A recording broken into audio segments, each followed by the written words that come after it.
শেষ ঠিকানা যদি 3.5 হাত মাটি হয়, তাহলে কিসের তো ক্ষমতার দাপট?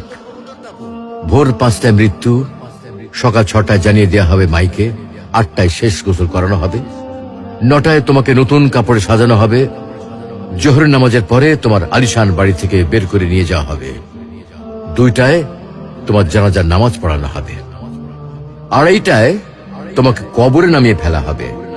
মাটি দেওয়া শেষ হয়ে গেলে কেউ তোমার জন্য দোয়া করবে, আর কেউ চলেও আসবে।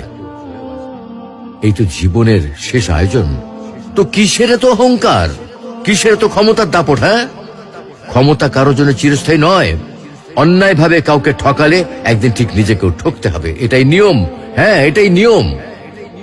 ভোরের সূর্যোদয়ের আলোতে যে পৃথিবী আলোকিত হয়, সন্ধ্যার সূর্যাস্তে তা আবার হারিয়ে যেত দেখি।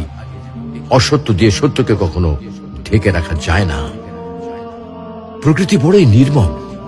কবে কখন কোথায় কার উপর আঘাত হানে তা একমাত্র উপরওয়ালাই ভালো বলতে পারেন। অহংকার আর দাম্ভিকতা পতনের লক্ষণ, তাই অহংকারী না হয়ে সহনশীল হন।